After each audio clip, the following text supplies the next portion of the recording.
If you have been paying any attention to Twitter, Instagram, or just the internet at all these past few days, then you've more than likely heard the controversy that rapper Lil Nas X has caused with the release of his new song and music video, Montero, Call Me By Your Name. And I mean mainstream, highly public religious controversy. This is due to his music video containing many biblical references and him giving a lap dance to Satan. But alongside this music drop, Lil Nas X through Twitter announced his Satan shoes, which are on screen now. You're looking at a Nike Air Max 97 with an inverted cross, bronze pentagrams, and the Bible verse of Satan falling from heaven, Luke 10:18.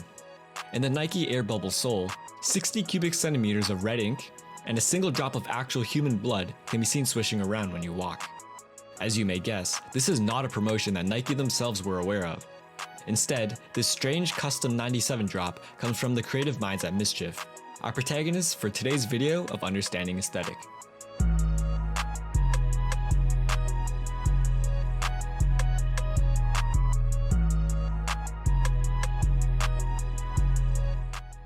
Gabriel Whaley was born in 1990 to an ex-military father and Korean mother. He grew up a very sheltered life in the rural South, with no TV and no internet. He was essentially culturally isolated. His parents wanted him to attend Harvard or Juilliard, but Gabe was never really cut out for that sort of life. When he was 18, he attended West Point Military School, following in his father's footsteps. But this too, he found, was unsuitable for him. He was a troublemaker and a rule breaker. He caused mischief. After 2 years, he left, and was thrust into a whole new world. He got his start by learning to code, releasing his first project that sold bad advice on Twitter for $1. This scheme got him noticed by BuzzFeed, who hired him. His gig at BuzzFeed, however, was short-lived, as the department he was in was shut down just a few months after he started. Casper, the mattress company, took a risk on the then 25-year-old Gabe and partnered with him to launch Late Night Snap Hacks, a website that let you create a fake social life to share on Snapchat from the comfort of your bed, your Casper bed. And it worked, and blew up beyond their wildest expectations. It even got an SNL spotlight and numerous awards. With the success of Late Night Snap Hacks, Gabe and Casper got to work on their next project, Insomnobot 3000, an SMS chatbot that only operated after 11 PM, for the sleepless nights where you want someone or something to talk to. This second project outperformed the first, winning even more awards and garnering even more traction on the internet. And thus, a star was born. MSCHF officially began in May of 2016 with the release of their first drop, titled The Persistence of Chaos, which is essentially just a single Samsung laptop from 2008 filled with 6 famous malware viruses that combined caused financial damages totaling an estimated $95 billion. The laptop was then auctioned off as a work of art for $1.3 million. Not bad. At this point you might be wondering, what is MSCHF exactly? Is it a marketing firm? A fashion label? A tech startup? Well, it's kind of complicated. MSCHF isn't any of those, but it's kind of all of them at the same time. MSCHF describes itself as a creative or art collective, but doesn't concretely set anything in stone. In an interview with Campaign, Gabe said the following: "The day I pivot into other services, like PR, branding, etc., I commoditize MSCHF. And that's just not the business I want to run. I'm in the business of creativity, and I want to keep it that way." Good on you, Gabe. MSCHF is constantly pushing the boundaries with what they make, and that's no surprise. MSCHF is also not adverse to muddying the lines with the law either, as seen with their project All the Streams, which was a pirate platform that had streaming services like Netflix, HBO, Hulu, and more for free.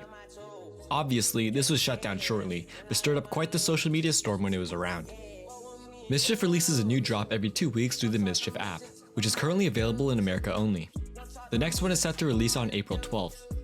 Their last drop was their controversial collaboration with Lil Nas X, which has since resulted in a lawsuit from Nike. But this isn't the first time that MSCHF has done something like this.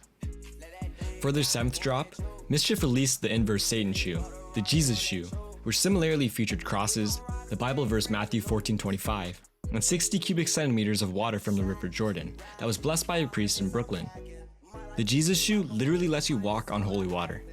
But Nike didn't sue back in 2019. Instead, I think they enjoyed the free publicity and quietly turned a blind eye. You might be wondering how MSCHF acquired the Air Max 97s before customizing them.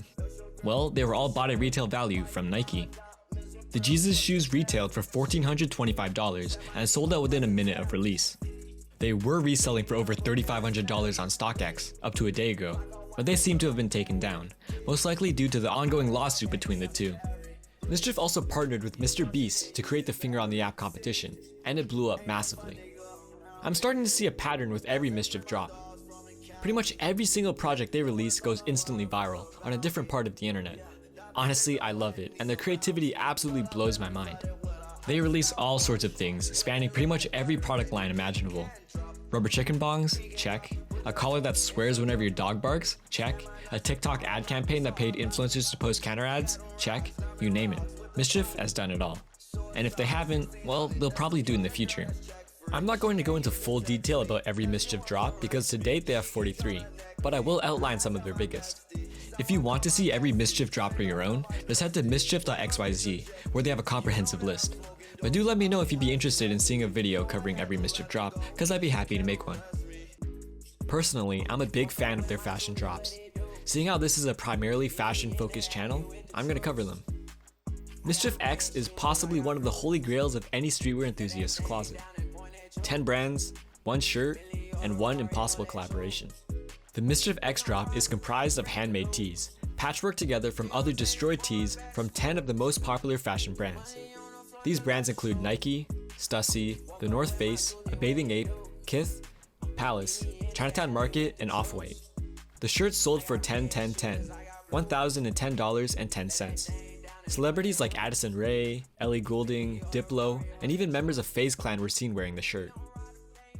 The Birkenstock was MSCHF's 39th drop, and as you might guess, featured Birkenstock shoes. For starters, Birkenstock had nothing to do with the quote-unquote collaboration, which honestly comes as no surprise. But these weren't your everyday Birkenstock shoes, oh no. The leather in these Birkenstocks were sourced from reportedly over $120,000 worth of Hermes Birkin bags. 10 pairs of these insane Birkenstock shoes were made and sold for between $34,000 and $76,000.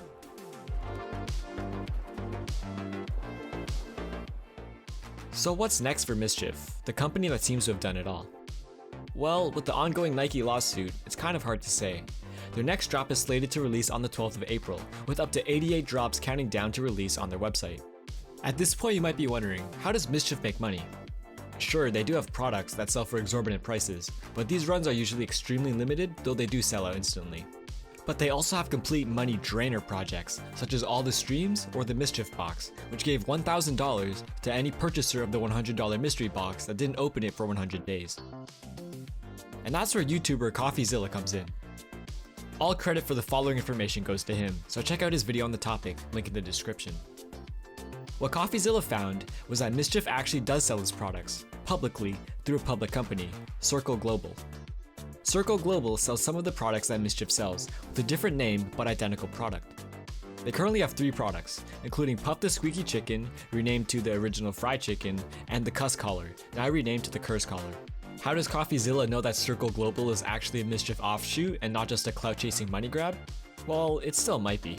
But a Circle Global trademark registration is registered to the same address as the location where MSCHF is based, 58 South 6th Street in New York. Again, I would never have found this information unless CoffeeZilla was as good at sleuthing as he is, so all credit where credit is due. And that about wraps it up for this video.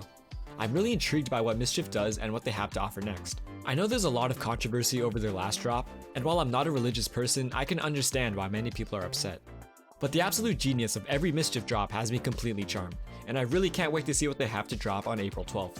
This has been Understanding Aesthetic, and I hope I helped you understand a bit more of the aesthetic world. My name is Deviation, and I'll see you in the next video.